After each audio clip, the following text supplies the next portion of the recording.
Hello everyone. आप सभी का टेटबे प्लेटफॉर्म पर हार्दिक स्वागत है। जैसा कि हम सभी जानते हैं, यूपी टेट का विज्ञापन जारी हो चुका है और परीक्षा की डेट जैसा कि पहले ही दी जा चुकी थी कि 2, 3 और 4 जुलाई को कराया जाएगा ये एग्जाम। लेकिन अभी इसका नोटिफिकेशन आउट हो चुका है और 27 मार्च से इसके आवेदन शुरू हो जाएंगे। तो चलिए इस वीडियो में कंप्लीट एग्जाम इंफॉर्मेशन के बारे में जानते हैं। क्या इसका एग्जाम पैटर्न है, क्या इसकी योग्यता मानदंड है, अगर कोई सिलेबस में बदलाव हुआ होगा तो उसके बारे में बात करते हैं। और हाँ, जो अभी निकल के आ रहा है कि क्या प्राथमिक भर्ती के लिए बीएड मान्य कर दिया जाएगा, तो हम लोग उसकी भी बात करेंगे। और ये जानकारी आप वीडियो के लास्ट में मैं बात करूंगा डिटेल में कि क्या बीएड वालों को इसमें मान्य किया गया है या आयोग के द्वारा कोई गलती हुई है जिसकी वजह से ये चीजें बाहर निकल के आ रही हैं। तो चलिए इस वीडियो को शुरू करते हैं। तो सबसे पहले हम जानते हैं कि परीक्षा का पैटर्न क्या है। तो परीक्षा का पैटर्न जानने के लिए इस सबसे पहले इसमें 150 प्रश्न आते हैं और 150 प्रश्न बहुविकल्पी होते हैं, जिनके लिए हमको 2.5 घंटे का समय मिलता है और प्रत्येक प्रश्न 1 अंक का होता है। और अच्छी बात यह है कि इसमें कोई भी निगेटिव मार्किंग नहीं होती है। अगर हम बात करेंगे कि एग्ज़ाम डेट कब है, तो ये 2, 3 और 4 जुलाई को एग्ज़ाम कंडक्ट कराया जाएगा। शिफ्ट के बारे में अभी बात नहीं की गई है। हो सकता है कि प्रत्येक दिन 2-2 शिफ्ट हों या एक एक शिफ्ट हो, इससे ज़्यादा तो नहीं होने वाला है। अगर बात करेंगे कि अ, आवेदन की, तो ये 27 मार्च से आवेदन किया जा सकता है। और हाँ, इस बार ओटीआर वगैरह भी करना होगा, उसके बाद ये फॉर्म फिल कर सकते हैं। और 26 अप्रैल को इसकी लास्ट डेट है। मतलब पूरे तरीके से वेल स्ट्रक्चर्ड तरीके से इस बार आयोग ने जारी कर दिया है। और फॉर्म में सुधार करने की बात करेंगे तो अंतिम तिथि 1 मई को दी गई है। 30 जून का इसको एडमिट कार्ड आ जाएगा। और अगर सिटी इंटीमेशन की बात करेंगे कि मतलब सिटी की जानकारी कब होगी, तो वो 22 जून को ही प्रोवाइड कर देगा आयोग। अब बात करते हैं कि शुल्क क्या है एग्जाम का। तो अगर जनरल, ओबीसी और ईडब्ल्यूएस कैटेगरी के लिए बात करेंगे तो इसका एग्जाम शुल्क 1,000 है, जो कि इस बार पिछली बार विवाद भी हुआ था कि एग्जाम शुल्क बढ़ गया है 1600 या 1100। इसको लेके हो सकता है आगे कुछ बदलाव देखने को मिले, लेकिन एग्जाम शुल्क 1,000 रुपये है इसका अभी तो। SC ST के लिए 500 है, और अगर कोई दिव्यांग कैटेगरी या पीएच कैटेगरी का व्यक्ति है तो उसके लिए 300 रुपये है। बात करते हैं कि एलिजिबिलिटी क्राइटेरिया क्या है। तो अगर हम बात करेंगे 1 से 5 तक के एग्जाम के लिए, तो देख सकते हैं कि आपके पास स्नातक होना चाहिए और डीएलएड आप या तो अंतिम वर्ष के छात्र हों या तो उत्तीर्ण कर चुके हों। और और भी क्या, स्नातक हो 50% या 45% अंक के साथ, या फिर स्नातक हो प्लस बीएड होगा आपका, ये है। और बात करेंगे, अगर बीएलएड आपके पास से 4 वर्षीय, तो 10+2 में मतलब 12th में आपके 50% होने चाहिए। अब इसी आधार पर उच्च प्राथमिक की बात करेंगे हम। तो स्नातक या स्नातक में आपके मतलब जैसे कि बीए या बीएससी करते हैं, एमए या एमएससी करते हैं, तो उसमें 50% अंक होने चाहिए। उसके साथ या तो आपके पास बीएड हो या बीएड स्पेशल हो। इसी तरीके से अगर एक और बात करेंगे तो स्नातक परास्नातक होना चाहिए। बीटीसी का डिप्लोमा होना चाहिए 2 वर्ष के लिए। और ऐसे ही 12th की अगर बात करेंगे तो 12th आपने 50% अंक से उत्तीर्ण किया हो। 4 वर्ष ही आपके पास साथ में बीएलएड होना चाहिए या बीएससी एड होना चाहिए, जो कि नोटिफिकेशन में मेंशन किया गया है। अब बात करते हैं कि एग्जाम में कौन कौन से विषय आते हैं और उनका मतलब अंक विभाजन किस आधार पे है। तो अगर बात करेंगे फिक्स जो है इसमें, तो अगर जैसे 150 नंबर का पेपर होता है, तो चाहे स्नातक मतलब चाहे प्राथमिक वाला पेपर हो, प्राइमरी वाला, या फिर जूनियर वाला, 1 से 5 तक। और इसमें बात करेंगे 6 से 8, तो सब में 90 नंबर तो सेम ही रहते हैं। 90 नंबर इसमें भी सेम रहेगा। इसमें क्या हो जाता है कि अगर किसी ने मतलब जूनियर के लिए मतलब बीएड वगैरह के लिए अप्लाई किया है, तो उसमें क्या होता है, आपने जैसे मैथ्स या साइंस यहाँ पे लेते हैं जो 60 मार्क्स का होता है, या फिर सोशल स्टडीज की बात करते हैं, ये 60 मार्क्स का है। इन दोनों में से कोई आपको एक चूज करना रहता है। और प्राइमरी की बात करेंगे, ये सब के लिए अनिवार्य होता है। यहाँ पे क्या होता है, आपके पास मैथ्स हो जाती है और एक और सब्जेक्ट इन्वायरमेंट। तो इस तरीके से इसका विभाजन किया जाता है। यहाँ पे ये वाले सब्जेक्ट सबके लिए सेम होते हैं। 30 अंक का बाल विकास जिसको सीडीपी बोलते हैं, 30 अंक का हिंदी विषय आता है, और 30 अंक मतलब ये पहला वाला हिंदी विषय अनिवार्य रहता है, और दूसरे वाले विषय में बहुत लोग इंग्लिश, उर्दू या संस्कृत आपको चूज करनी रहती है। तो इस तरीके से इसका अंक विभाजन है। अगर सिलेबस की बात करेंगे कि बाल विकास में, हालांकि सिलेबस नोटिफिकेशन में काफ़ी डिटेल में दिया गया है, और आप कमेंट करेंगे तो मैं उसका डिटेल सिलेबस लेके आ जाऊंगा। ये आपको एक ओवरव्यू देने का प्रयास किया गया है कि इसमें क्या क्या पूछा जाता है। तो अगर बाल विकास के सीटीपी की बात करेंगे तो बाल विकास के कौन कौन से टॉपिक आएंगे, तो विकास की अवस्थाएं हो गई, वंशानुक्रमण हो गया, वातावरण का प्रभाव, संवेगात्मक और सृजनात्मक विकास। इसी तरीके सीखने के सिद्धांत के जो टॉपिक में मेंशन रहते हैं, जैसे थार्नडाइक का हो गया, पावलोव का हो गया, स्किनर का हो गया, कोहलर का हो गया, और पियाजे के सिद्धांत हो गए, और सीखने के वक्त वगैरह, तो ये सारे टॉपिक इसमें पूछे जाते हैं। बात करेंगे समावेशी शिक्षा के अंतर्गत कौन कौन से टॉपिक, अब वंचित वर्ग हो गया, ब्रेल लिपि, जो वो मतलब क्या रहता है, दृष्टिबाधित लोग रहते हैं तो उनके लिए ये लिपियाँ सिखाई जाती हैं। टीएलएम हो गया, मनोविज्ञान शाला उपदेश प्रयागराज, और निर्देश परामर्श। तो ये सिलेबस का ओवरव्यू है कि बाल विकास में कौन कौन से टॉपिक आते हैं। अगर आपको कंप्लीट टॉपिक जानना है तो मैं नेक्स्ट वीडियो में इसकी बात करूंगा। इसी तरीके से हिंदी की अगर बात करेंगे, प्रथम भाषा की बात करेंगे, हिंदी में कौन कौन से टॉपिक आते हैं, तो अपठित अनुच्छेद हो गया, वर्णमाला, संज्ञा से लगाकर अव्यय तक, संज्ञा, सर्वनाम, विशेषण, क्रिया विशेषण, ये सारे टॉपिक जो ग्रामर में मेंशन रहते हैं। संधियां हो गई, कौन कौन सी संधि है, स्वर, व्यंजन, विसर्ग, समास हो गया, अलंकार हो गया, विलोम, पर्यायवाची, मुहावरे, तो पूरा कंप्लीट यहाँ पे पूछा जाता है। व्याकरण। और बात करेंगे भाषा विकास का क्रम, कुछ क्वेश्चन इस तरीके के भी आते हैं, अधिगम और अर्जन, भाषा अध्यापन के लिए सिद्धांत, भाषा कौशल, बोलना, सुनना, पढ़ना, लिखना, और उपचारात्मक अध्यापन। तो ये सारे टॉपिक इसमें पूछे जाते हैं। बात करेंगे कि अगर जो ऑप्शनल सब्जेक्ट रहता है कि हाँ, अगर सेकंड विषय चुन रहे हैं तो इंग्लिश हो गया, संस्कृत आप ले सकते हैं, और उर्दू।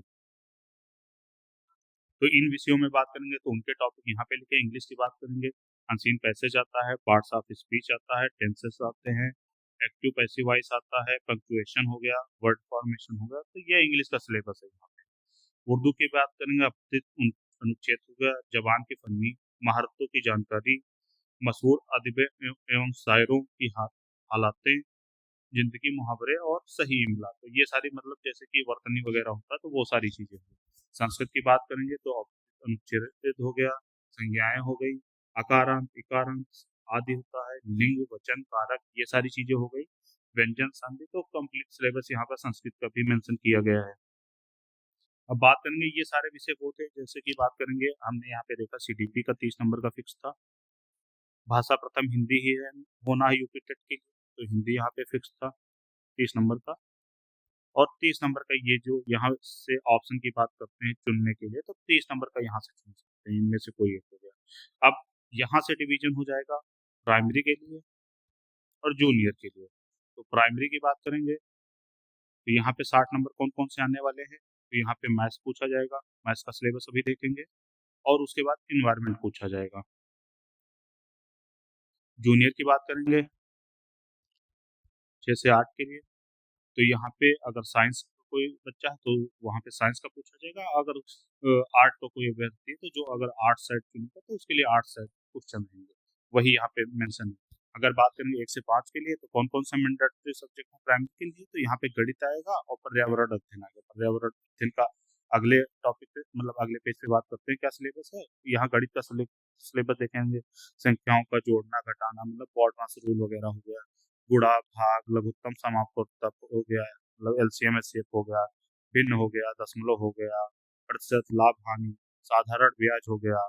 तो ये सारी चीजें हो गया, क्षेत्रफल, आयतन, कैलेंडर।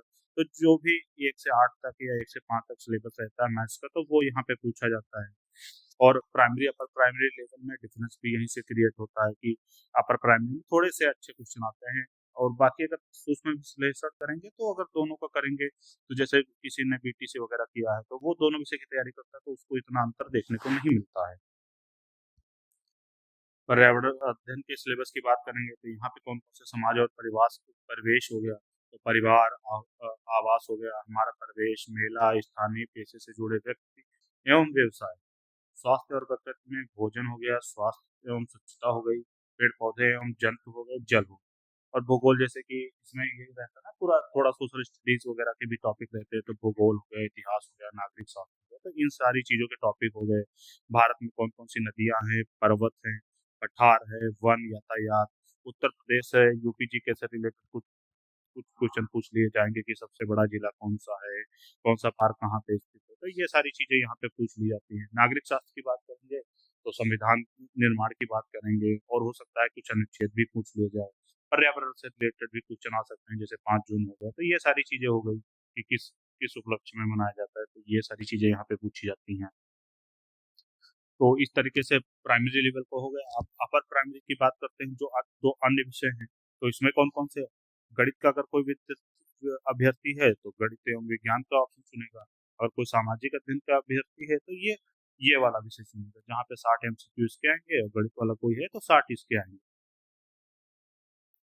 अगर गणित और विज्ञान के सिलेबस की बात करेंगे तो वही है, पूर्ण संख्याएं हो गया, प्राकृतिक संख्याएं, बीजगणित से रिलेटेड क्वेश्चन आ जाएंगे, और ज्यामिति वगैरह से रिलेटेड क्वेश्चन। और क्या बात करते हैं यहाँ पे, परसेंटेज हो गया, रेशियो हो गया, पाई चार्ट वगैरह भी क्वेश्चन देखने को मिलेंगे। क्षेत्र में मेंसुरेशन के क्वेश्चन हो जाएंगे यहाँ पे पूछेंगे, तो ये सारे टॉपिक यहाँ पे गणित में पूछे जाते हैं। और विज्ञान की बात करेंगे तो क्या है, ऊर्जा हो गया, ध्वनि हो गया, प्रकाश हो गया, फिजिक्स के टॉपिक हो गए, तो ये सारी चीजें, कार्बन एवं यौगिक की केमिस्ट्री के टॉपिक, तो ये सारी चीजें इसमें पूछी जाती हैं।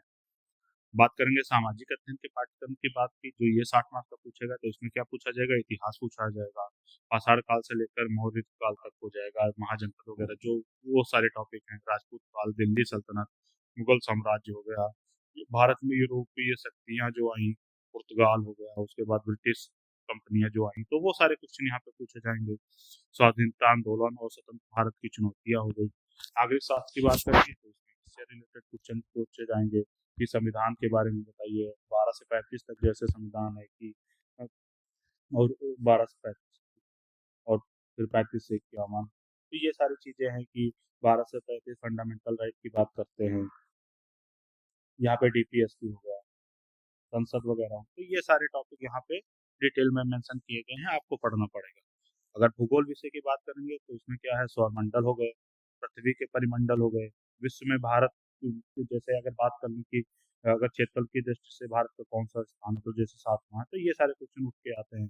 और यहाँ पे यूपी जी के भी पूछा जाएगा कि कौन सा खनिज कहाँ पे पाया जाता है, कौन सी खेती कहाँ पे है, कौन सी मृदा कहाँ पे है, इस तरीके के क्वेश्चन हो गए। वायुमंडल से रिलेटेड क्वेश्चन यहाँ पे पूछे जाते हैं। गृह विज्ञान, शारीरिक शिक्षा एवं कृषि, कुछ टॉपिक यहाँ से भी आते हैं। फसल चक्र हो गया, प्राथमिक चिकित्सा, शारीरिक शिक्षा, पोषण रोग, यहाँ से भी टॉपिक देखने को मिलते हैं। तो यहाँ से क्लियर हो गया कि 60 नंबर का ये पूछा जाएगा, और साइंस वाले बच्चों के लिए 60 नंबर का यहाँ से पूछा जाएगा। अपर प्राइमरी के लिए होगा। और रणनीति क्या होनी चाहिए, आप जैसे बात करेंगे कि अगर 90 नंबर का पेपर आता है तो 90 नंबर में जनरल कैटेगरी के बच्चों को, सॉरी, 150 नंबर का पेपर आता है, 150 नंबर का पेपर आता है, तो जनरल कैटेगरी के लिए क्या है, 60% नंबर लाने हैं, तो 90 मार्क्स लाने पड़ेंगे। 90 से प्लस एलिजिबिलिटी है तो आप इसमें 90 लाएं, 120 लाएं, 140 लाएं, उससे कोई प्रभाव नहीं पड़ेगा, लेकिन हाँ 90 नंबर आपको लाना है। अगर कोई अदर स्टेट का कैंडिडेट है तो उसको भी इतने लाने, फिर वो किसी भी कैटेगरी का हो, चाहे OBC हो, SC हो, ST हो, किसी भी कैटेगरी का हो। और बात करेंगे यहाँ पे OBC, SC, ST, EWS, EWS को लेकर लोगों में वो है, लेकिन EWS में भी अब 82 नंबर लाने पड़ेंगे आपको, तो यहाँ से 82 नंबर लाने पड़ेंगे। इन इन विषयों पर चयन बनाया, जैसे जुलाई में एग्जाम है तो किस तरीके से अप्रोच करेंगे कि 26 अप्रैल लास्ट को आपका आवेदन खत्म हो जाएगा, तो अभी 27 मार्च से शुरू होगा। हो सकता है कि OTR के लिए अभी 2-3 दिन बाद ही शुरू हो जाए, तो आप लोग OTR पहले करके रखेंगे, और 27 मार्च के 2-3-4 दिन बाद ये फॉर्म आप लोग अप्लाई कर देंगे, फिर लास्ट में चीजें दिक्कत करती हैं। और विवाद का विषय यहाँ पे क्या बना, सबसे बड़ी बात जो मैंने अभी बता दिया कि लास्ट में बात करते हैं, क्या बीएड वाले प्राथमिक भर्ती जो आएंगी उसमें मान्य होंगे। तो अगर हम बात करते हैं कि यहाँ पे दिक्कत हुई कहाँ पे है, मान्यता तो एनसीटी देगी, लेकिन जैसे कि आयोग जो पेपर करा रहा है वो तो केवल एग्जाम कंडक्टिंग बॉडी है, तो इसमें हुआ क्या है कि अगर 2021 का जो पेपर हुआ था टेट एग्जाम का, तो इन्होंने क्या किया, वहां से ही ये जो 6.3 वाली टिप्पणी वाला बिंदु है एकदम कॉपी पेस्ट कर दिया है, जिसकी वजह से दिक्कत आज आ गई है कि लोग कंफ्यूज है कि बीएड वालों को भी मान्यता प्राप्त हो जाएगी। लेकिन मैं इसके बारे में क्लियर बात करता हूँ, यहाँ पे दिक्कत क्या है। मैंने पूरा नोटिफिकेशन डाउनलोड कर लिया है, ये देखेंगे 6.3। हाँ, तो इस टॉपिक को लेके बात हुई है, सभी के मन में संशय है कि यहाँ से बीएड वालों को मान्य कर देंगे। लेकिन अगर ये वाला देखेंगे तो ये 2021 का जो नोटिफिकेशन है उसे हूबहू कॉपी पेस्ट कर दिया गया। अभी 2021 वाला भी मैं दिखा दूंगा आपको। इसमें क्या लिखा है, एनसीटीई से मान्यता प्राप्त संस्थानों से शिक्षा स्नातक की प्राप्त, यानी कि बीएड प्राप्त करने वाले अभ्यर्थी को प्राथमिक विद्यालय मतलब 1 से 5 तक में नियुक्ति हेतु विचार किए जाने पर प्राथमिक शिक्षक के रूप में नियुक्त होने के 2 वर्ष के भीतर एनसीटीई द्वारा मान्यता प्राप्त प्राथमिक शिक्षा में 6 माह का एक स्वायत्त पाठ्यक्रम यानी ब्रिज कोर्स आवश्यक रूप से पूरा कराना होगा। लेकिन जब 2023 अगस्त 2023 की बात करेंगे, यहाँ पे क्या क्या माननीय सुप्रीम कोर्ट ने ये चीज रद्द कर दी थी कि अगर कहीं विद्यालय में बीएड के अलावा अगर बच्चे पूरे हैं तो वहाँ पे बीएड वालों को मान्य नहीं किया जाएगा। मतलब बीएड वालों को प्राथमिक वालों से सीधी बात भाषा में बात करें तो बाहर कर दिया गया था। और यहाँ पे इस वाले टॉपिक में मेंशन है। तो ये आयोग से हुआ ये है कि इन्होंने 2021 के नोटिफिकेशन से सिलेबस या एग्जाम पैटर्न में तो बदलाव कर दिया, लेकिन यहाँ पे क्या किया इन्होंने, एकदम हूबहू कॉपी पेस्ट कर दिया। अब सबूत मतलब देखते हैं कि कैसे किस आधार पे मैं बात कर रहा हूँ। तो अगर 1 से 5 तक यहाँ पे हम देखते हैं एलिजिबिलिटी क्राइटेरिया, तो यहाँ पे देखेंगे डीएलएड, कहीं भी बीएड की बात नहीं, बीटीसी यहाँ भी बात नहीं, डीएड हो गया, और ये डीएड विशेष शिक्षा हो गया, यहाँ भी बात नहीं है। यहाँ कहीं पे बीएड अगर 1 से 5 वाले में देखेंगे कहीं पे भी बीएड की बात नहीं है। यहाँ पे बीटीसी उर्दू, यहाँ भी बात करेंगे अगर तो अलीगढ़ मुस्लिम वाला जो डिप्लोमा है वहाँ से भी, और यहाँ भी बात करेंगे तो सेम वो यहाँ पे है। और डीएलएड, यहाँ पे बीएड की कहीं बात ही नहीं की गई है। अब पुराना नोटिफिकेशन देखते हैं 2021 का।